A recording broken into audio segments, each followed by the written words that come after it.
buenos días. Qué rico poderlos saludar. Para quienes no he saludado todavía, saludos. Muy buen día, qué rico. Esta mañana vamos a estar nuevamente en Hebreos. Quisiera leer el pasaje y luego vamos a mirar, a hacer un pequeño repaso del contexto, bueno, de toda la Biblia, entonces eso va a ser muy rápido, de Hebreos como tal y más precisamente lo último que viene antes de este pasaje, y luego el pasaje en sí. Entonces, no se desanimen si ven que la introducción es muy larga, es realmente parte del enfoque, es lo que es introducción al tema. Pero leamos entonces Hebreos 4, desde el versículo 14 hasta Hebreos 5, versículo 3. Vamos a estar viendo el día de hoy. Estoy leyendo de la Nueva Biblia de las Américas. Dice la palabra de Dios: teniendo pues un gran sumo sacerdote que trascendió los cielos, Jesús, el Hijo de Dios, retengamos nuestra fe, porque no tenemos un sumo sacerdote que no pueda compadecerse de nuestras flaquezas, sino uno que ha sido tentado en todo como nosotros, pero sin pecado. Por tanto, acerquémonos con confianza al trono de la gracia, para que recibamos misericordia y hallemos gracia para la ayuda oportuna.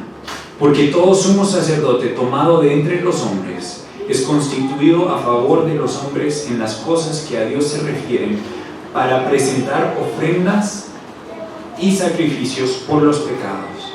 Puede obrar con benignidad para con los ignorantes y extraviados, puesto que Él mismo está sujeto a flaquezas. Por esa causa está obligado a ofrecer sacrificios por los pecados, tanto por sí mismo como por el pueblo.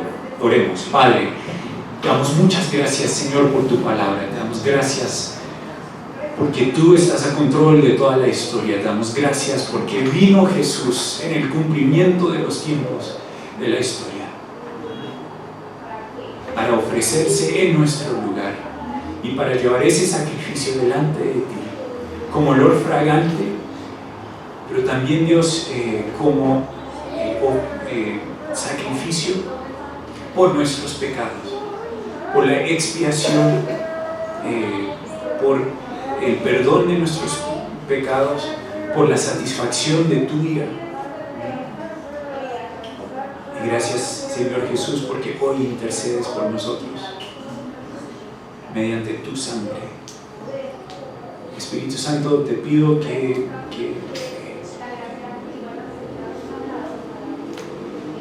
hagas que tu palabra llegue a nuestros corazones hoy. Te pido por tu poder para poder predicar tu palabra. Te pido también que nos des a cada uno discernimiento para ver si estas cosas son, si lo que yo diga son según tu palabra, y que seas tú, Espíritu Santo, llevándonos a mirar, a contemplar a nuestro Señor Jesús, a verle en su gloria y a exaltarlo, a alabarlo con nuestros pensamientos, con nuestras palabras, con nuestras acciones, con nuestra obediencia. Dios, ayúdanos, te lo pedimos en el nombre de Jesús. Amén. Hoy vamos a ver, en Hebreos dice que podemos entrar confiadamente para recibir misericordia y hallar gracia. Bueno, quiero que miremos algunos contextos. Primero, el primer contexto, les hago una pregunta: ¿por qué está el Antiguo Testamento? ¿Por qué existe? Es porque, pues, sin el Antiguo Testamento, pues, se vería como si tuviéramos una Biblia muy pequeña, entonces como para llenar espacio, sí, como cuando uno tiene que entregar una tarea y no, que tiene que ser tantas páginas. Bueno, pongamos algo, un preludio por ahí, una introducción, pero que realmente lo esencial está en la segunda parte. ¿Será eso? No. ¿Por qué? Además de por qué está el Antiguo Testamento, ¿por qué está toda esa historia? ¿Por qué sucedió? ¿Sí? ¿Por qué hizo Dios? ¿Por qué no hizo Dios que después de que Adán y Eva pecaran? ¿Por qué no envió Dios en ese momento a Jesús? ¿Será que se tomó miles de años como para decir, bueno, probemos esto, probemos esto, probemos esto?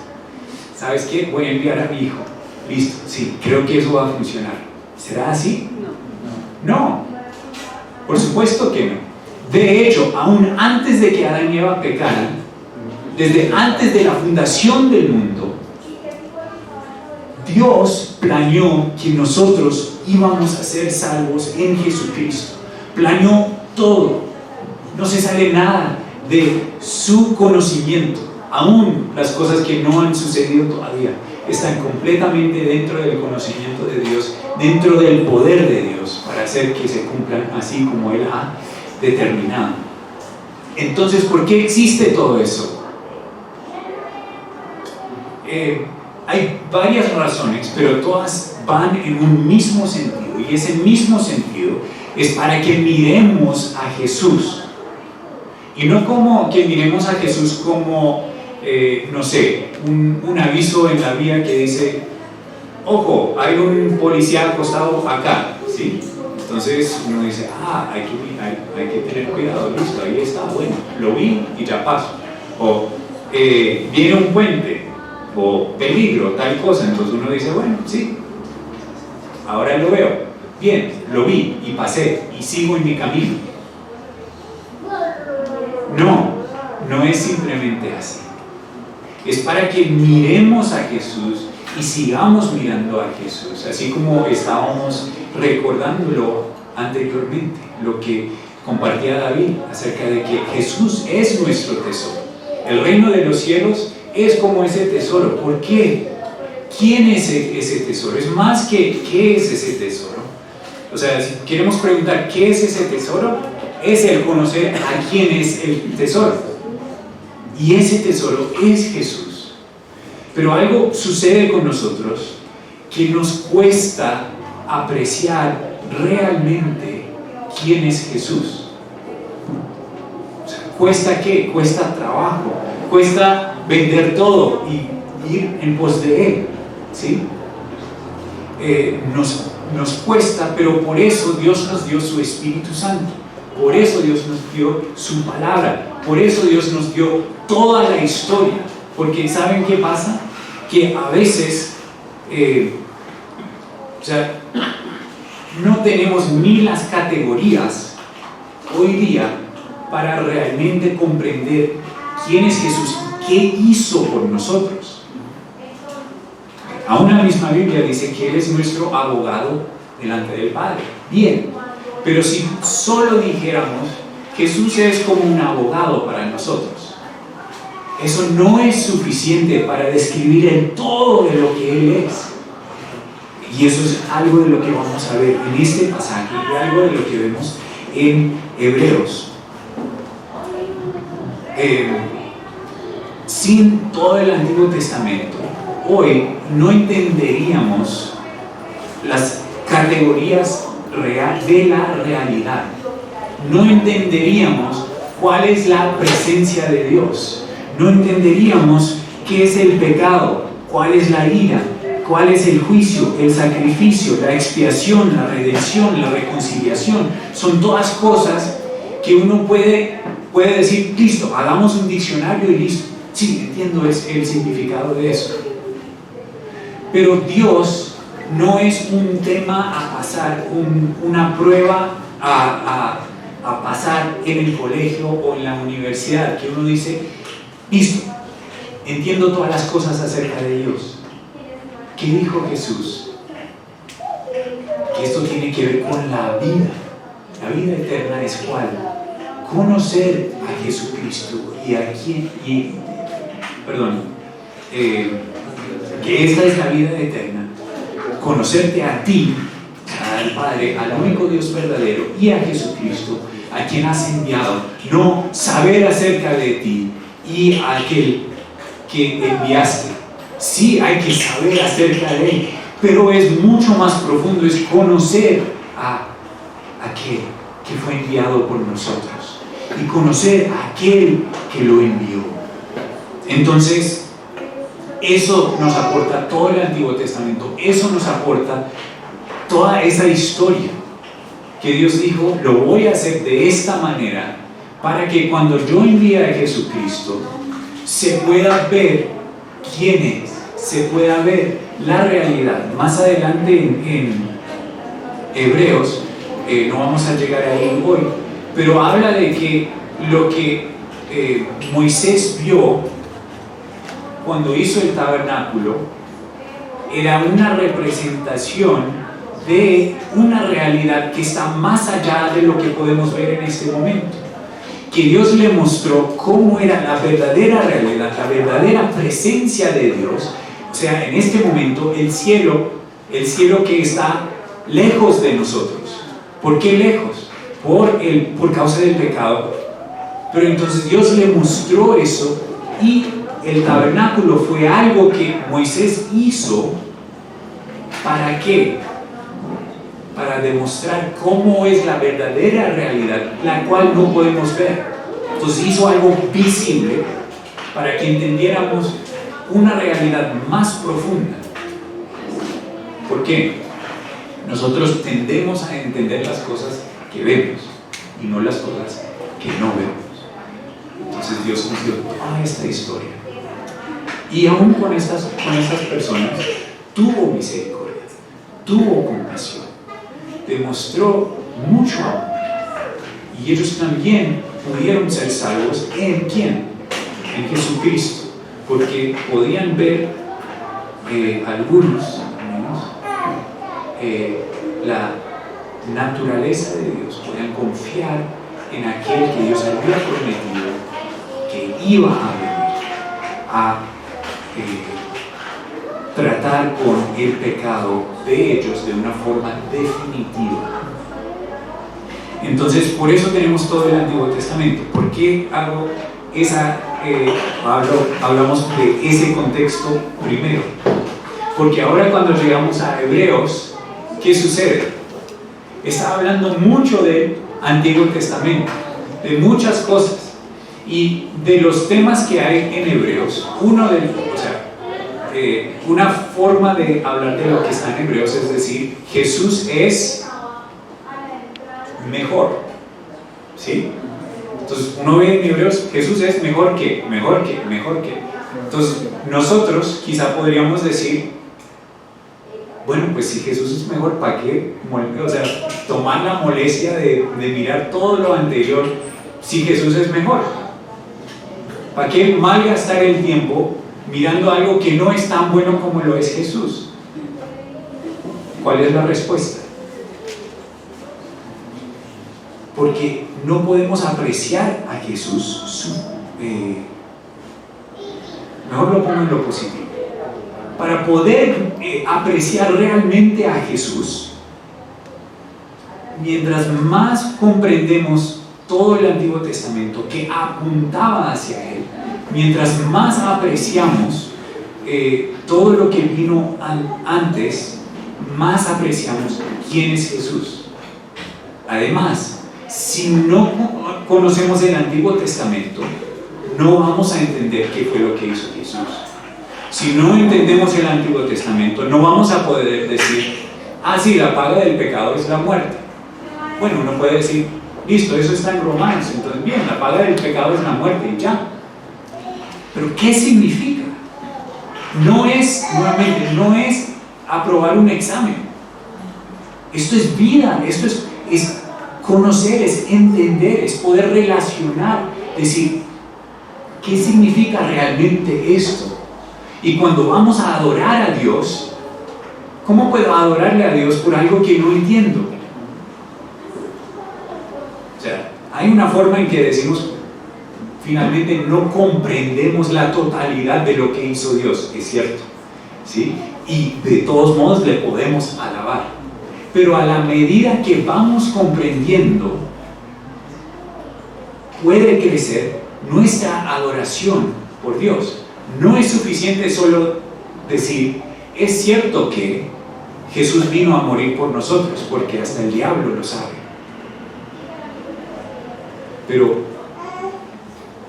si no sabemos que Cristo vino a morir por nosotros, si no sabemos qué significa, cuál es el resultado del pecado, qué significa realmente la muerte, cuando hablamos de la pena del pecado, la paga del pecado es la muerte. Si no entendemos qué significa, ¿cómo puedo yo adorar a Dios por eso? Y el significado, nuevamente, no es simplemente algo que podemos buscar en un diccionario bíblico, aunque nos puede ayudar. Es a la medida que vamos comprendiendo toda la palabra, vamos comprendiendo más y más lo profundo que es. Por ejemplo, Fabio estaba leyendo de Isaías 53 y me movía mucho, porque habla de la expiación, que Jesús se puso como expiación, ¿no es? Y me hacía pensar en el arca de Noé. En estos días ha llovido y a veces, sobre todo en el patio, cuando uno escucha que está lloviendo, a veces suena muy duro, ¿no? Y uno dice, uy, o sea, hasta le puede dar miedo, y más si hay truenos y relámpagos y todo. Y pensar en que cuando hubo el diluvio, ese agua que estaba cayendo era la ira de Dios sobre la humanidad. Y quienes se salvaron estaban dentro de un arca que estaba tomando completamente la ira de Dios sobre esas personas. O sea, la ira de Dios cayó sobre las personas que estaban en el arca, pero estuvieron a paz y salvo. ¿Por qué? Porque el arca les protegió. Pero el arca tomó la ira de Dios manifestado en agua en ese momento. Ya, cuando miramos entonces eso y contemplamos a Jesús, cuando Él estuvo en la cruz, ¿qué tomó sobre sí? La ira de Dios por nosotros que estamos siguiendo, para que nosotros no tuviéramos que experimentar la ira de Dios sobre nosotros, no tuviéramos que morir espiritualmente, que morir espiritualmente no es dejar de existir, es estar eternamente bajo la ira de Dios. Y Jesús tomó eso por nosotros, la expiación, ¿sí? La removisión de la ira de Dios, la satisfacción de la ira de Dios en Jesús. Si no comprendemos esos términos, si no comprendemos qué significa, entonces quedamos más pobres espiritualmente, ¿cierto?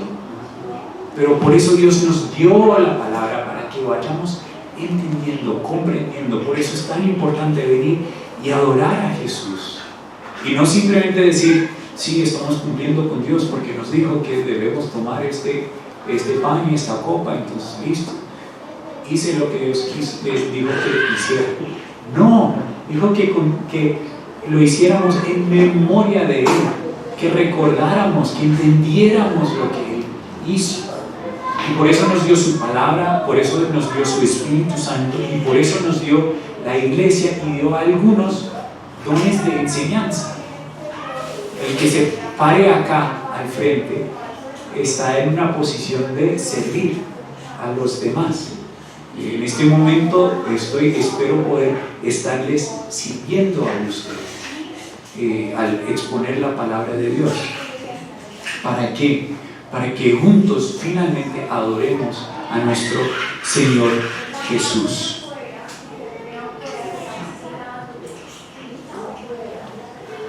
Entonces, Hebreos, Jesús es mejor que no quede simplemente en listo, Jesús es mejor que los ángeles. Ya, bueno, sí, entonces no aprendamos de los ángeles. Los ángeles fueron, al parecer, el entendimiento de los judíos era que cuando Dios habló a Moisés y les dio los 10 mandamientos y le dio todo, fue a través de ángeles. Entonces para los judíos era supremamente importante eran supremamente importantes, los ángeles.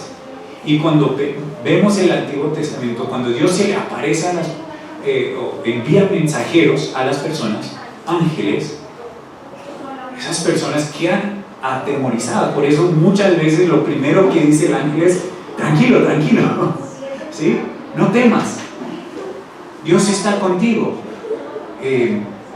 Y luego dan su mensaje. ¿Por qué? Porque es algo tan temible. Y pensar, si simplemente ignoramos a los ángeles, o sea, entonces no vamos a comprender qué tan especial es Jesús cuando Jesús viene y es mejor que los ángeles. Y dice aún algo que vimos en Hebreos capítulo 2 versículo 1, por tanto debemos prestar mucha mayor atención a lo que hemos oído, no sea que nos desviemos, porque si la palabra hablada por medio de ángeles resultó ser inmutable o firme, y toda transgresión y desobediencia recibió una justa retribución, ¿cómo escaparemos nosotros si descuidamos una salvación tan grande? O sea, si todo lo que vino a través de los ángeles fue tan importante, donde se juzgó a las personas por rechazar cualquier mensaje que vino por los ángeles, entonces cuánto más si es Jesús, que es tanto mayor a los ángeles, que nos ha dado un mensaje, cuánto más debemos poner nosotros atención. Entonces el problema, digamos que para los hebreos, es que tenían a Jesús, o podían luchar con quizá tener a Jesús en baja estima. ¿Por qué? Porque pensaban que el Antiguo Testamento, que el pacto que Dios les había dado a través de la ley, a través de Moisés, a través de estos ángeles, de los profetas, que eso era tan grande.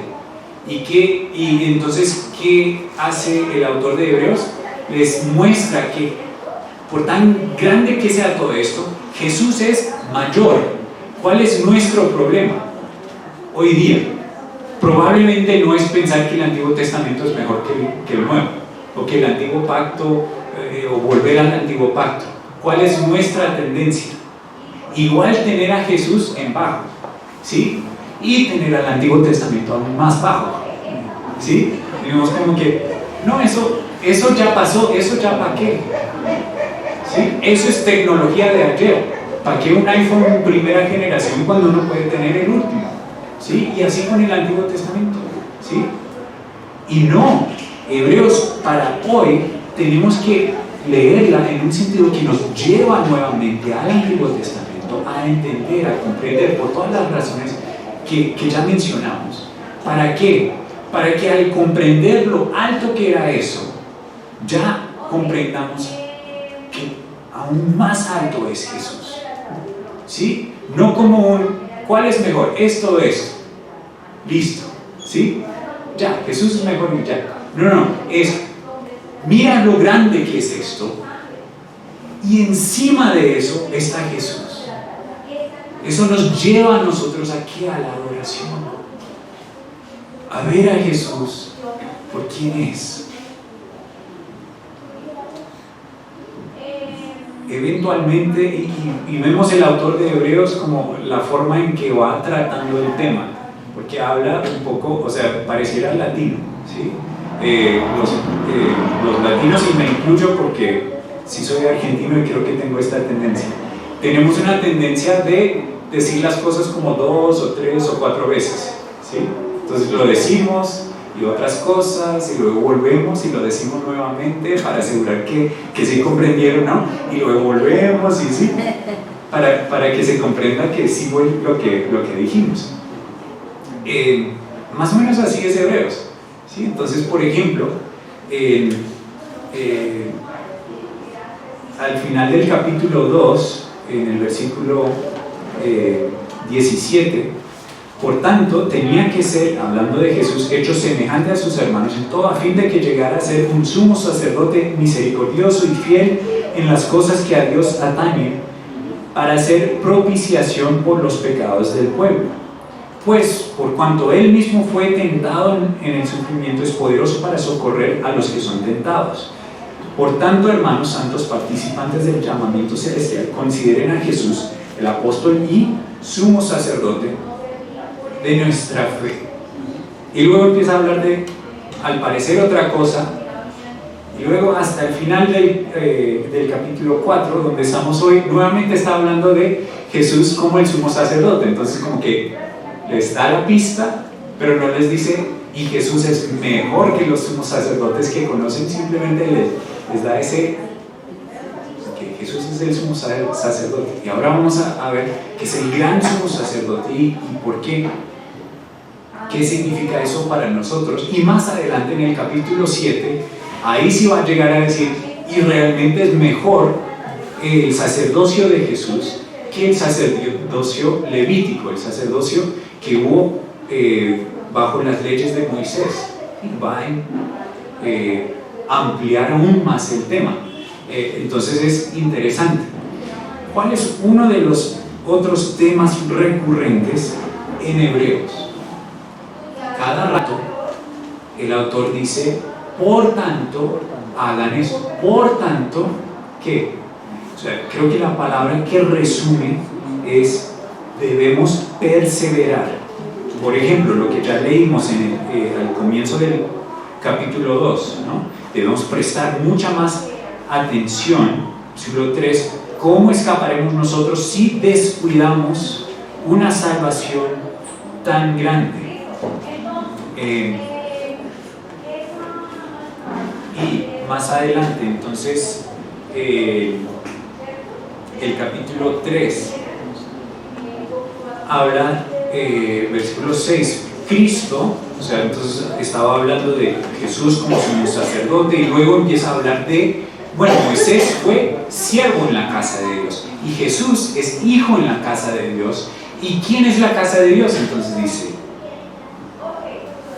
cuya casa, versículo 6, somos nosotros, si retenemos firme hasta el fin nuestra confianza y la gloria de nuestra esperanza.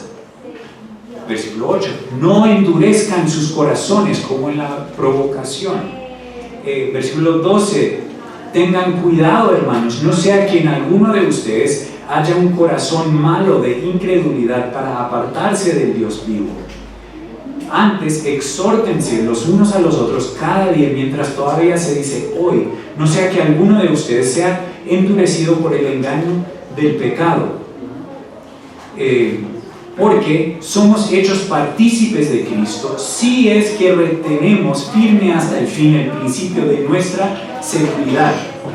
Más adelante, versículo 18, a quienes juró que no entrarían en su reposo sino a los que fueron desobedientes. Vemos pues que no pudieron entrar a causa de su incredulidad. Por tanto, temamos, no sea que permaneciendo aún la promesa de entrar en su reposo, alguno de ustedes perezca no haberlo alcanzado. Porque en verdad a nosotros se nos ha anunciado las buenas nuevas como también a ellos, pero la palabra que ellos oyeron no les aprovechó por no ir acompañada por la fe en los que la oyeron. Varias cosas que por un lado son una linda promesa, una linda verdad de parte de Dios. Somos casa de Dios. Vamos a entrar en su reposo, pero va acompañado con una condición, ¿sí? Ya, es muy importante pensar en cuál es la relación exacta entre la promesa y la condición. Vamos a llegar a eso, porque me dirán, no, pero Marcos, es solo por la fe que uno entra al cielo, es solo por la fe que uno es salvo, y es cierto. Pero con Santiago te diría, muéstrame tu fe sin obras, y te mostraré mi fe por mis obras. Las obras, la obediencia demuestra el corazón de la persona, si esa persona creyó o no creyó. ¿Cuál fue el problema de aquellos con quienes estuvo Dios enojado y que los dejó en el desierto? ¿Cuál fue su problema? De fondo, incredulidad. ¿Cómo se demostró? desobediencia. Y el autor de Hebreos nos dice, ojo, si tú eres desobediente a Dios, si eso es cómo se describe tu vida, es por causa de incredulidad. Si no le crees a Dios, ojo, porque de esas personas no pertenece el cielo. No, pero Marcos, yo oré, yo me acuerdo cuando oré, hice una oración de fe y entonces yo sé que voy a ir al cielo. La oración de fe, la oración es muy importante, es algo muy precioso. Esta mañana estaba recordando ese momento en mi vida, ¿sí? Y pensar en el gozo que Dios me dio en mi corazón en ese momento en especial, cuando por primera vez entendí que yo era pecador, que merecía el infierno, pero que Jesús había pagado el precio de mis pecados y que me ofrecía la vida eterna, la vida con Él por toda la eternidad. Lloré y le recibí en mi vida como mi Señor y me llenó de un gozo. Pero si hoy yo estuviera apartado de Dios, si yo no le estuviera obedeciendo, podría yo decirle a Dios, no, pero yo hice una oración de fe, entonces tú no me puedes sacar del cielo, tú tienes que dejarme entrar porque yo dije esas palabras. ¿Cuál es la prueba de que algo esté vivo? ¿La partida del nacimiento? ¿O es el pulso, el comer, ¿sí? Las cosas que uno hace ya, uno dice, eso es vivo? Cuando uno nace de nuevo a una nueva vida espiritual, esa vida nunca va a morir, pero esa vida es marcada por creer.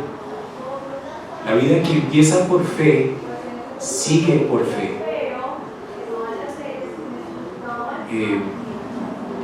Y entonces se manifiesta por obediencia. Entonces por eso dice el autor de Hebreos, ojo, si tú estás desobedeciendo, si tú no estás caminando con Dios, aún si tú dices, no, estoy bien con Dios, pero si no estás obedeciendo, ojo, y exhórtense los unos a los otros. ¿Por qué? En la exhortación, el verdadero creyente recapacita en sí y obedece. ¿Sí? Quizás no sea algo inmediato, quizás veamos en nosotros progreso muy paulatino en ciertas áreas de nuestra vida, pero algo que quizás les ayude como me ha ayudado a mí es pensar que acá no estamos hablando de una obediencia perfecta en la vida del creyente. No estamos hablando de que si tú pecas, no eres creyente, porque el creyente nunca desobedece a Dios. No hablamos de una obediencia perfecta, porque estamos en un proceso de santificación progresivo. Dios está obrando en nuestras vidas, pero sí puede haber una obediencia verdadera, ¿sí? No perfecta, pero sí verdadera. Es decir, ¿qué es lo que marca tu vida? ¿Obediencia a Cristo o incredulidad, rechazo del señorío de Dios? La persona que tiene fe en el Señor va a tener luchas, va a pecar, pero no va a quedarse ahí. Va a tener fe en Jesús.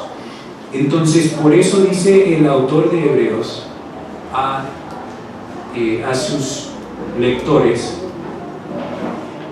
les da esta promesa, por ejemplo,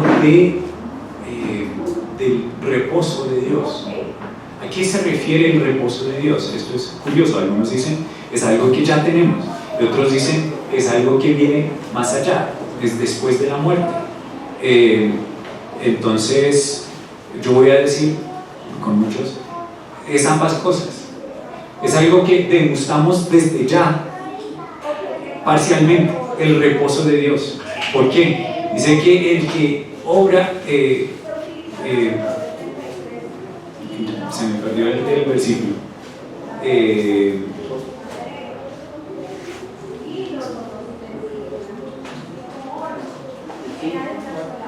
Estamos en el capítulo 4, versículo 10.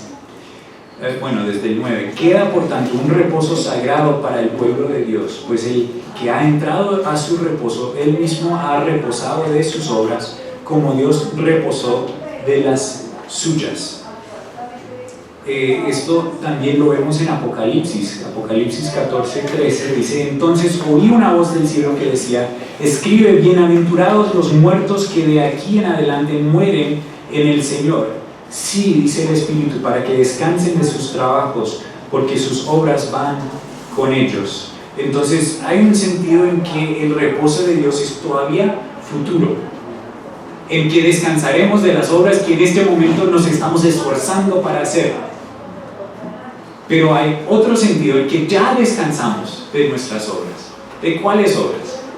De cualquier obra que hubiésemos tratado de poner como base para ganar la salvación.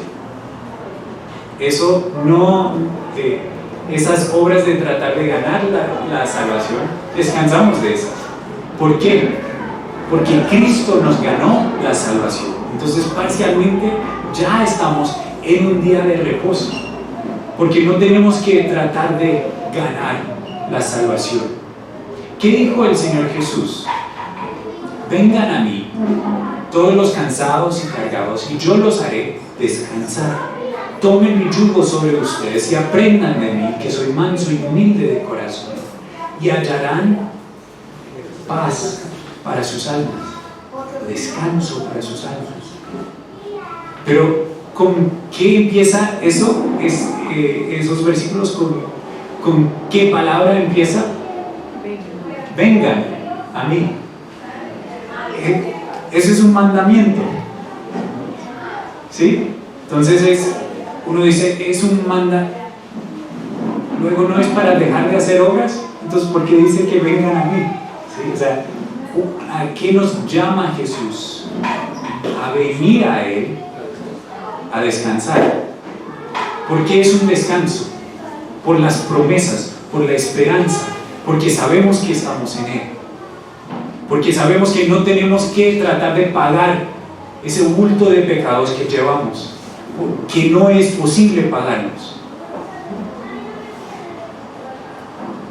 Entonces eso nos da paz cuando venimos a Él. Pero ¿qué dice? Y tomen mi yugo sobre ustedes, que soy manso y humilde de corazón, y hallarán paz para vuestras almas.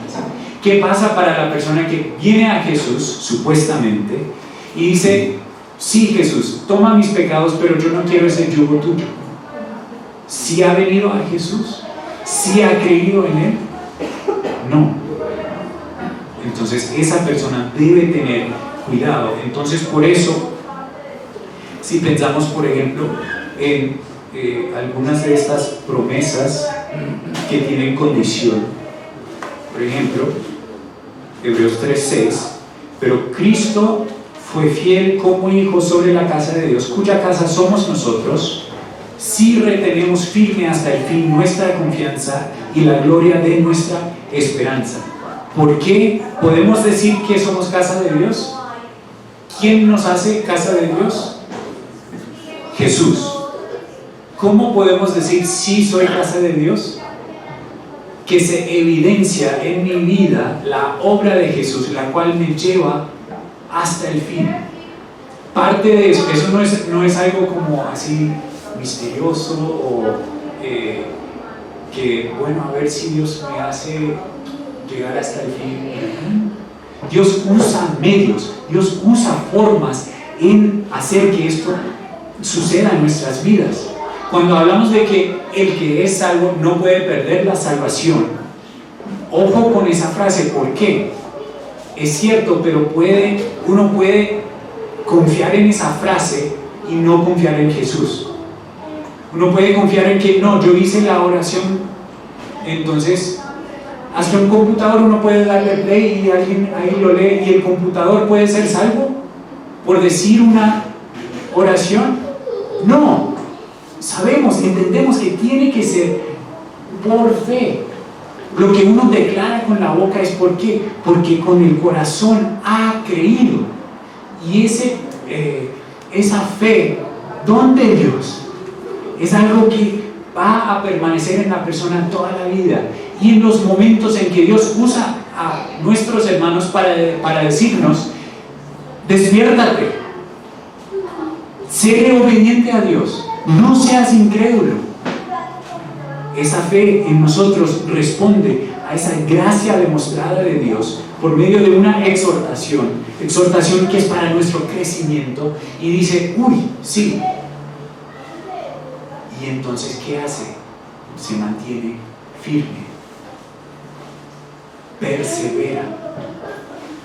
Lo mismo cuando habla del reposo de Dios, y que da el ejemplo de los que no aprovecharon lo que habían oído, ¿sí? En el primero del capítulo 4, el reposo de Dios. Dice, ¿por qué no pudieron entrar?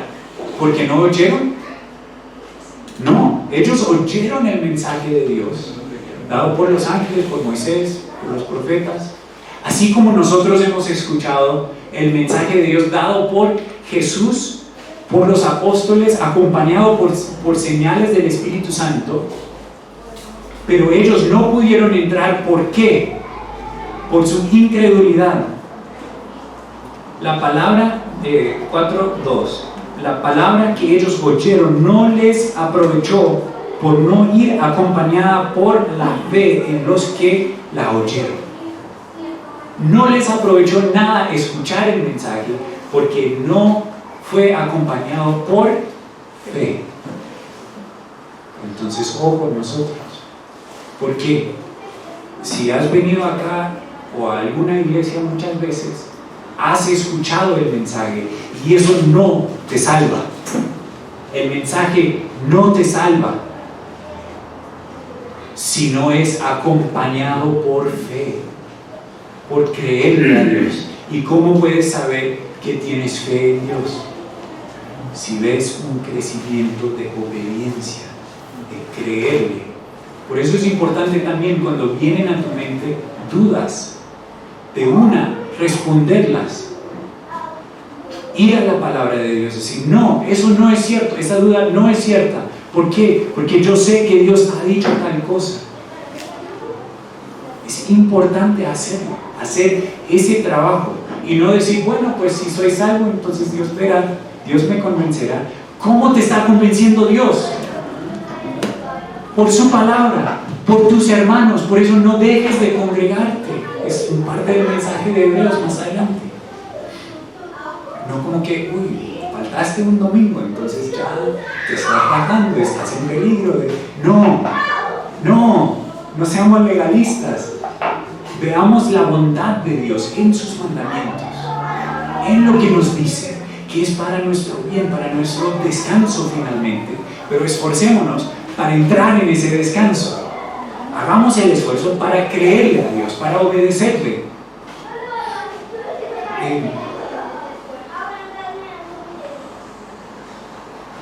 Entonces, versículo 11 del capítulo 4, aquí ya estamos en lo que llega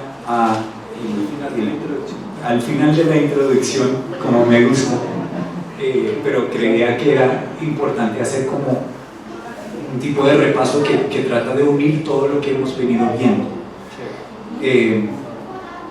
Por tanto, el versículo 10, pues el que ha entrado a su reposo, él mismo ha reposado de sus obras, como Dios reposó de las suyas. Por tanto, esforcémonos.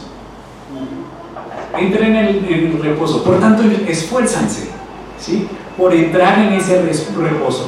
No sea que alguien caiga siguiendo el mismo ejemplo de desobediencia, porque la palabra de Dios es viva y eficaz y más cortante que cualquier espada de dos filos. Penetra hasta la división del alma y del espíritu, de las coyunturas y los tuétanos, y es poderosa para discernir o juzgar los pensamientos y las intenciones del corazón.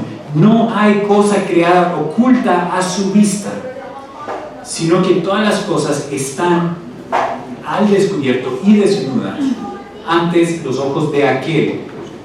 ¿Qué está diciendo acá? La palabra de Dios. O sea, no sigamos el ejemplo de desobediencia, sino que obedezcamos, que confiemos en las palabras de Dios, y que es una promesa de parte de Dios acerca de su palabra.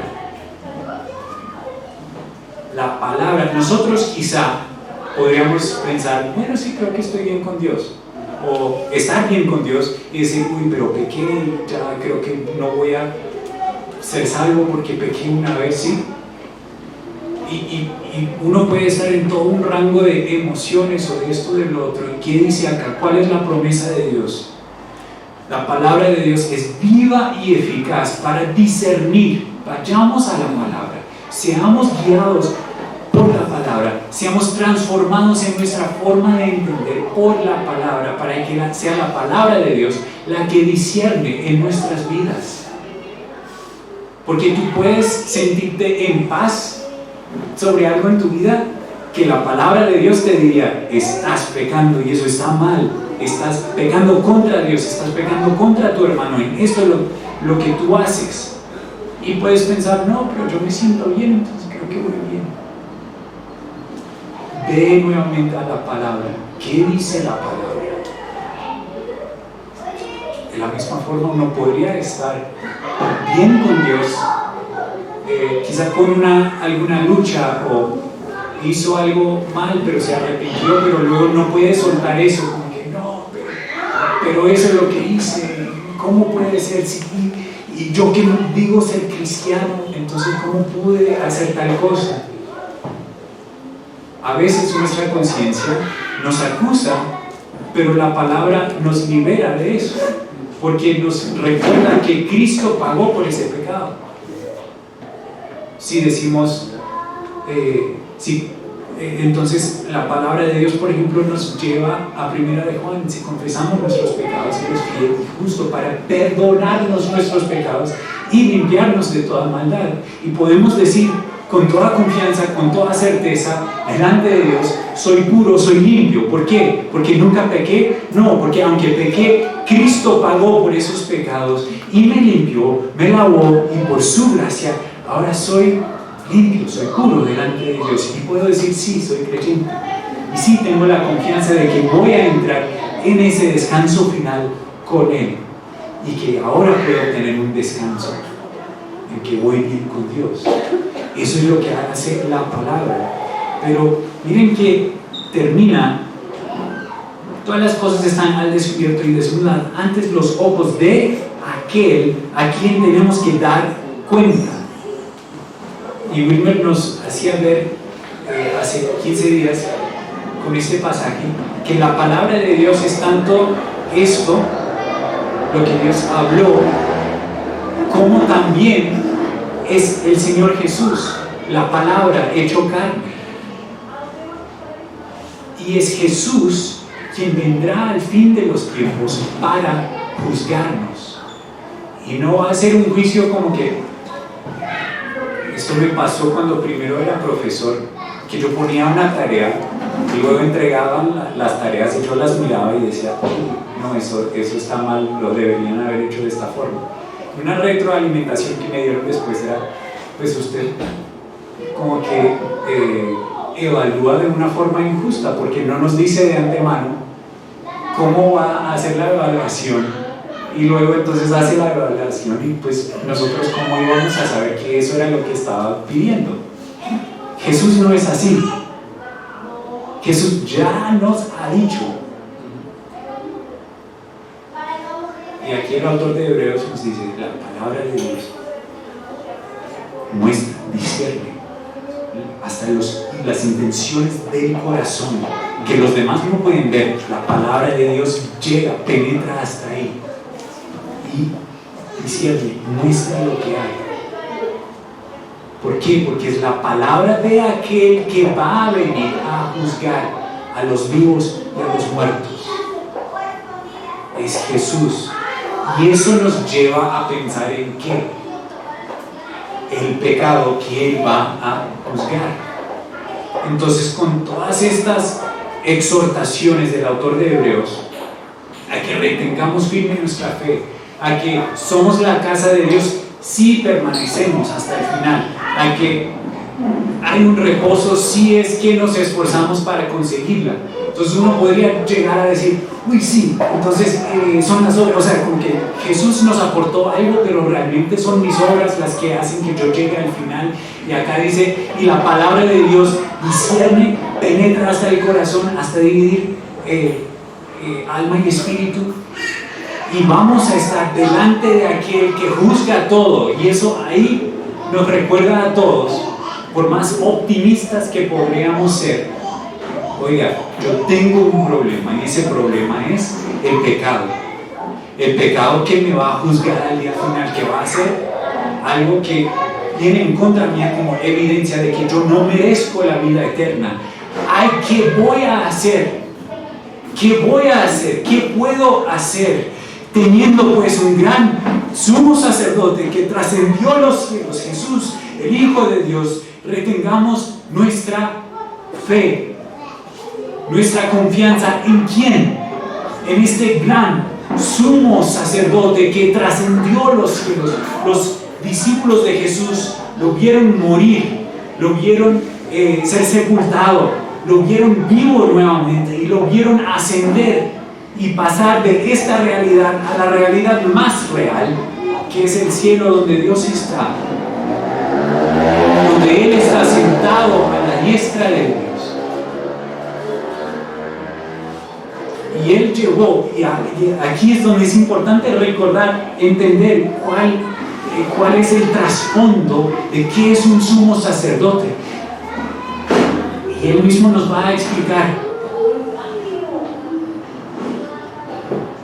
Pero dice que este sumo sacerdote, que trascendió los cielos, que llegó hasta los cielos, que entró a la presencia de Dios el Padre, es el Hijo de Dios, de quien venimos hablando todo de Dios. Dice, retengamos nuestra fe. ¿Por qué? Porque este Hijo, este Salvador, este sumo sacerdote que entró a la presencia del Padre, no es alguien que no nos entienda antes.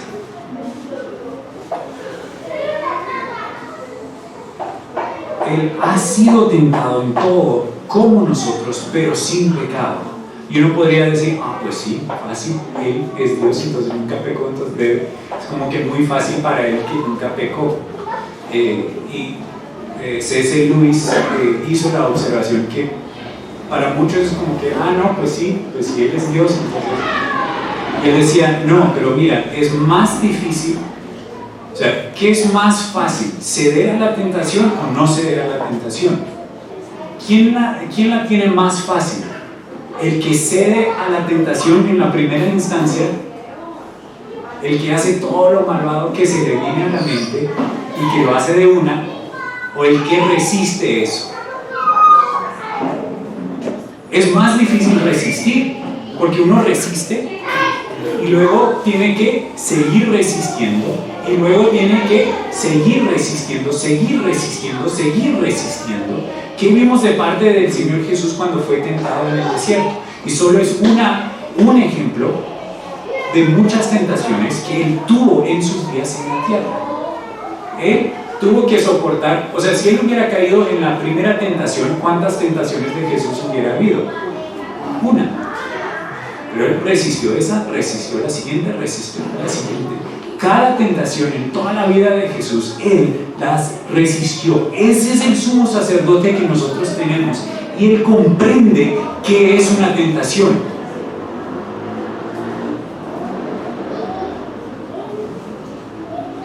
Él te comprende. Dice aún en el Antiguo Testamento que Dios conoce que somos hechos de polvo. Jesús se hizo del polvo. Así comprende nuestras flaquezas, nuestras debilidades, pero no pecó. Por tanto, acerquémonos con confianza al trono de la gracia para que recibamos misericordia y hallemos gracia para la ayuda oportuna. ¿Qué debemos hacer? El creyente no es alguien que dice, bueno, como el diablo es puerco, tocó pecar, no tuve otra opción. No, el creyente dice, el creyente retiene su fe. ¿Qué es retener? ¿Cómo se demuestra retener nuestra fe en medio de una tentación? Acerquémonos con confianza al trono de gracia. No sé de ustedes, pero cuando me siento más bajo, cuando me siento más indigno de entrar a la presencia de Dios, es cuando he pecado. Cuando más pequeño me siento. Pero dice que entremos a la presencia de Dios. ¿Al trono de qué? De gracia. Sí, no lo merecemos. Eso nos es muy claro cuando hemos pecado, que no merecemos estar en la presencia de Dios. Pero dice acá, entremos con confianza. No dice sin reverencia. Igual es con reverencia delante de Dios, pero es con confianza, porque entramos no por nuestras obras, sino por las obras de Jesucristo. Y el hacerlo es muestra de qué? Nuestra fe. Es parte de qué significa perseverar en nuestra fe. Es que cuando hemos pecado, entramos al trono de gracia. ¿Para qué? Para que recibamos misericordia y hallemos gracia para la ayuda oportuna. Misericordia, ¿por qué? Porque pequé, necesito perdón. Necesito no recibir la justicia de Dios. Y gracia, ¿por qué? Porque yo no tengo con qué batallar contra el pecado, no tengo con qué ser victorioso sobre el pecado, a menos que Dios me lo dé en su gracia. ¿Y cuál es la promesa? Que Dios la da. Es un proceso, no es una máquina de, bueno, puse mis 1,200 pesos y aquí sale la bolsita de papas y ya, es así de sencillo. No, es luchando, así como Jesús también, o sea, sus tentaciones fueron lucha. Él no pecó, pero para nosotros no va a ser fácil. A veces sí, muchas veces no va a ser fácil. Y quizá tengamos que volver al trono de gracia, volver a pedir misericordia y gracia. Pero sigamos haciéndolo. Porque todo sumo sacerdote tomado de entre los hombres es constituido a favor de los hombres en las cosas que a Dios se refieren. Es decir, el sumo sacerdote tiene una función, y esa función es, al ser humano como los demás, los representa delante de Dios. ¿De qué forma? Para presentar ofrendas y sacrificios por los pecados. Las ofrendas son cosas buenas delante de Dios. Toda la vida de Jesucristo fue una ofrenda, un olor fragante delante de Dios. De eso nos hablan, porque a veces simplemente pensamos que en el Antiguo Testamento todo era un sacrificio por pecados. Todo animal que moría, todo lo que hacía era solo animales y solo por los pecados. No, habían sacrificios que eran ofrendas, que eran de lo que Dios podía se lo voy a dar, que eran para olor fragante delante de Dios, cosas buenas que se daban a Dios. Y cuando vino Jesús, entonces su vida perfecta delante de Dios, que Dios dijo, este es mi Hijo amado en quien tengo complacencia. Esa vida de Cristo es la vida que Él, al haber traspasado los cielos y está en la presencia de Dios, Jesucristo ofrece su vida de perfección delante de Dios en nuestro lugar. Cuando yo siento, no soy tan perfecto como debería ser, ¿quién pone su vida ahí delante de Dios como ofrenda para que Dios me mire a mí y esté satisfecho? Jesús pone su vida, su perfección en mi lugar. Y dice también, y sacrificios por los pecados, es lo otro que hacía el sumo sacerdote. Y Jesús entró no con la sangre de animales, sino con su propia sangre. Un sacrificio perfecto. De eso habla más adelante el autor de Hebreos. Entonces no vamos a seguir ahondando ahí. Solo decir que lo pagó. Cada pecado que tú cometiste, Jesús lo pagó. Por eso entra con confianza al trono de la gracia. Puede obrar con benignidad, y esto hablando de los sumos sacerdotes del Antiguo Testamento, para con los ignorantes y extraviados, puesto que él mismo está sujeto a flaquezas. Jesús también tuvo debilidades, parecido a los sumos sacerdotes del Antiguo Testamento. Por esa causa, versículo 3, está obligado a ofrecer sacrificios por los pecados, tanto por sí mismo como por el pueblo. Ahora vemos que está hablando de los sumos sacerdotes del Antiguo Testamento, y uno dice, no, pero Jesús no pecó. Entonces ahí está dejando como la pista para los lectores que, oiga, hay algo. No, aquí es diferente, y no solo diferente, sino por más grande que fueran esos sumos sacerdotes, Jesús es aún mejor. Entonces,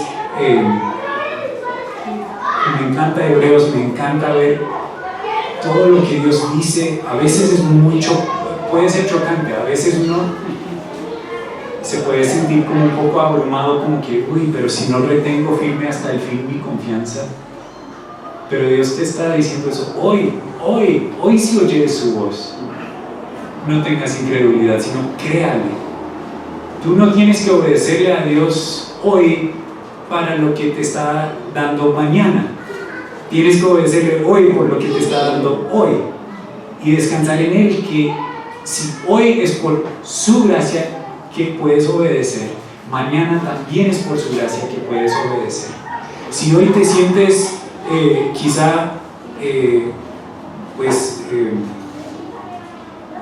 si sientes muy presente tu pecado, pregúntate, ¿he ido a Jesús en fe para el perdón de mis pecados? ¿Realmente creo en Él? Es bueno hacernos esa pregunta.